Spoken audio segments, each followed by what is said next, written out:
حضرات محترم، اگر ہمیں رحمت کا صحیح مفہوم معلوم ہو تو ہمارے لیے رب کی بارگاہ میں التجا بھی آسان ہو، دعا کرنا بھی، اور آقا کریم حضور علیہ الصلوۃ والسلام کو اپنے لیے رحمت تصور کرنا بھی ہمارے لیے اس میں سہولت ہو۔ رحمت کا مفہوم اگر ہم سمجھ لیں تو بہت آسانی ہو، ورنہ مختلف شکوک و شبہات پیدا ہوتے رہیں گے اور سوال و جواب کی گنجائش نکلتی رہے گی۔ وہ اس لیے کہ آپ دیکھیے کہ جب ہم اللہ سے رحمت مانگتے ہیں تو ہمارے ذہن میں دنیاوی چیزوں کا خاکہ ہوتا ہے۔ کوئی بے روزگار ہے تو وہ سمجھتا ہے اس کو روزگار مل جائے تو یہ اللہ کی رحمت۔ کوئی کاروبار کرنے والا ہے وہ سمجھتا ہے کہ کاروبار میں فروغ اور اس میں وسعت کا کوئی راستہ نکل آئے تو یہ اس کے لیے رحمت۔ کوئی غیر شادی شدہ ہے تو وہ اپنے لیے کسی اچھے شریک حیات کی تلاش میں ہے تو وہ سوچتا ہے کہ مجھے کوئی اچھی شریک حیات مل جائے تو یہ میرے لیے رحمت۔ جس کی شادی ہو چکی ہے وہ سوچتا ہے کہ مجھے اچھی اولاد مل جائے تو یہ میرے لیے رحمت۔ کوئی ملازمت کر رہا ہے تو وہ کہتا ہے کہ میرے لیے ترقی کا راستہ کھل جائے تو یہ میرے لیے رحمت۔ کوئی سفر کر رہا ہے تو وہ سوچتا ہے کہ میں کسی تکلیف اور پریشانی کے بغیر منزل مراد تک پہنچ جاؤں تو یہ میرے لیے رحمت۔ بہرحال ہم نے رحمت کو ناپنے کے اپنے اپنے پیمانے بنائے ہوئے ہیں اور اسی وجہ سے پھر سوال و جواب پیدا ہوتے ہیں۔ مثلا رحمت رب کائنات نے اپنے محبوب علیہ الصلوۃ والسلام کو بنایا۔ اگر دنیاوی چیزوں کو اگر ہم پیمانہ بنائیں تو جس ہستی کو مجسم رحمت تمام کائنات کے لیے بنایا، دنیاوی چیزیں بظاہر وہ ان کے پاس اس فراوانی سے دکھائی نہیں دیتی۔ یہ اور بات ہے کہ ان کے اشارے پر چاند دو ٹکڑے ہو سکتا ہے، اگر وہ چاہیں تو جنت کی نعمتیں ان کے دسترخوان پہ رہ سکتی ہیں، اگر وہ پسند فرمائیں تو احد کا پہاڑ سونے کا بن کے ان کے ساتھ ساتھ چل سکتا ہے، اور اگر وہ خواہش کریں تو ان کے دشمنوں کو پہاڑوں میں پیس کر ہلاک کیا جا سکتا ہے۔ بے شک اگر وہ خواہش کا اظہار کریں تو ہر نعمت اور ہر راحت اور ہر انعام ان کی دسترس میں ہو سکتا ہے، لیکن عملی طور پر جس طرح انہوں نے زندگی گزاری ہے ہماری نگاہوں کے سامنے تو وہ نقشہ ہے۔ اب وہ نقشہ سامنے رکھ کر اور پھر تصور کریں کہ رب کائنات اس ہستی کو تمام کائنات کے لیے مجسم رحمت قرار دے رہا ہے، تو پھر ہمیں سوچنا چاہیے کہ در حقیقت اللہ کی رحمت کیا ہے۔ اور اگر ہم اس کو نہیں سمجھیں گے تو پھر وہی سوال جیسے ایک صاحب نے کہا کہ اللہ نے اپنے محبوب کو العالمین کے لیے رحمت بنا کر بھیجا۔ العالمین کے لیے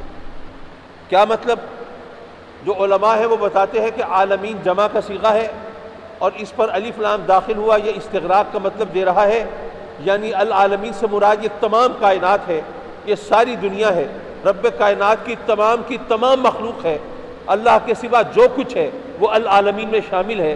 تو رب کائنات فرما رہا ہے کہ اے محبوب ہم نے آپ کو العالمین کے لیے رحمت بنایا، یعنی زمینوں کے لیے بھی رحمت ہے اور آسمانوں کے لیے بھی رحمت ہے، چاند اور سورج کے لیے بھی رحمت ہے اور ستاروں سیاروں کے لیے بھی رحمت ہے، جانداروں کے لیے بھی رحمت ہے اور بے جان چیزوں کے لیے بھی رحمت ہے، کوہساروں اور آبشاروں کے لیے بھی رحمت ہے اور صحراؤں اور دریاؤں کے لیے بھی رحمت ہے، فرشتوں کے لیے بھی رحمت ہے اور جنوں کے لیے بھی رحمت ہے، کیڑوں مکوڑوں کے لیے بھی رحمت ہے اور جانوروں اور پرندوں کے لیے بھی رحمت ہے، اور انسانوں کے لیے تو ظاہر ہے کہ رحمت ہے ہی۔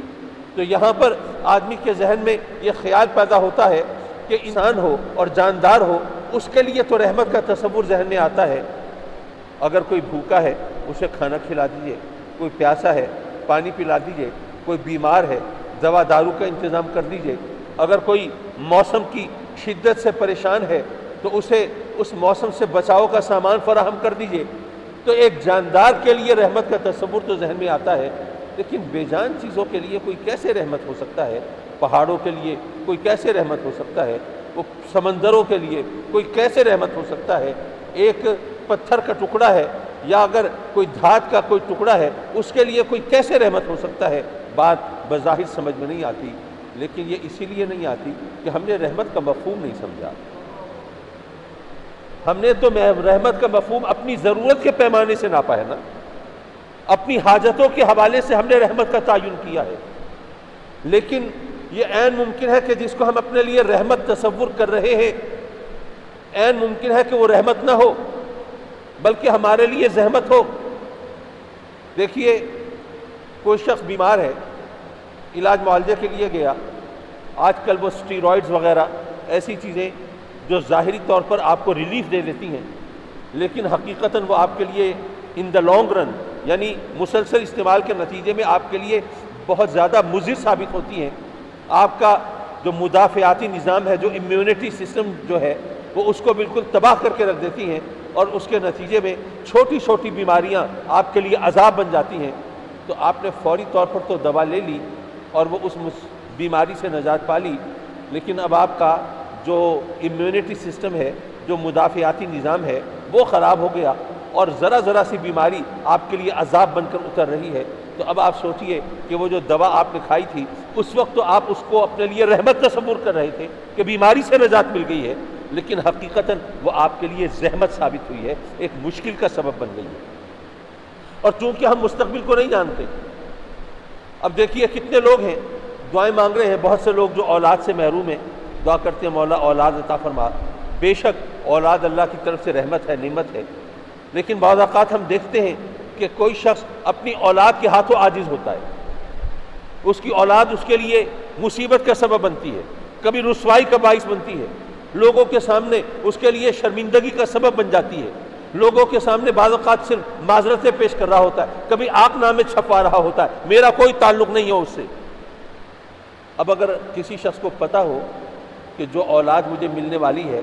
اگر یہ مجھے مل جائے تو یہ میرے لیے اس مصیبت کا سبب بنے گی، رسوائی کا باعث بنے گی اور میرے لیے ایک مسلسل اذیت ہوگی، تو کیا وہ ایسی اولاد چاہے گا؟ اب ویسے جو بے اولاد ہے، ظاہر ہے اس کی سب سے بڑی خواہش یہ ہے کسی طرح اولاد مل جائے۔ ویسے تو ہم دعا کریں گے مولا جن کو تو نے اولاد دی ہے ان کی اولاد کو نیک بنا، اور جو اولاد کے طلبگار ہیں انہیں نیک اور سعادت مند اولاد عطا فرما۔ ظاہر ہے ہمیں رب سے اولاد تو مانگنی ہے، سوال تو کرنا ہے، جھولی تو پھیلانی ہے، اور اپنے رب سے نہیں مانگیں گے تو کس سے مانگیں گے؟ اسی طرح آپ سوچئے کہ کوئی شخص انٹرویو دینے جاتا ہے کسی ملازمت کے لیے، اب آج کل بے روزگاری کا زمانہ ہے، بڑی اچھی جاب ہے، وہ سوچتا ہے کہ مجھے یہ ملازمت مل جائے تو میرے تو وارے نیارے ہو جائیں گے، گھر آسانی سے چل جائے گا، میری شادی رکی ہوئی ہے، میری بے روزگاری کی وجہ سے وہ بھی ہو جائے گی، اور ماشاءاللہ میری ضرورتیں بھی پوری ہو جائیں گی، اور معاشرے میں بے روزگاری کی وجہ سے جو مجھے پوچھتا نہیں اتنی اچھی ملازمت ملے گی، لوگ مجھے عزت دیں گے، میرا مقام بنے گا۔ اب وہ ملازمت اس کو مل گئی، خدا نہ خواستہ کسی چکر میں آ گیا، کسی نے اس کو چاہے فیک طریقے سے، غلط طریقے سے اس کو کسی مشکل میں پھنسا دیا، اس پر کوئی الزام لگ گیا، نیب میں، FIA میں اس کے خلاف کیس کھل گئے، اور جناب وہ اس کو وہاں پہ مصیبتوں کا سامنا ہے۔ جو کچھ بیچارے نے تنخواہ لی تھی وہ بھی ان چیزوں کی نظر ہوئی، جو جمع پونجی تھی وہ بھی اس راستے میں جانے لگی، گھر والے بھی عزیزوں سے، دوستوں سے آنکھیں چرانے لگے۔ اب ایسے میں آپ سوچئے کہ اگر اسے پتہ ہوتا کہ جب ملازمت مجھے انٹرویو دینے جا رہا ہوں، اگر ملازمت ملی تو میرے ساتھ یہ ہوگا، تو کیا وہ ملازمت حاصل کرنا چاہتا؟ ظاہر ہے کہ نہیں کرنا چاہتا۔ کہنے کا مطلب یہ کہ جس چیز کو ہم اپنے لیے رحمت تصور کر رہے ہیں وہ ہو سکتا ہے ہمارے لیے رحمت نہ ہو۔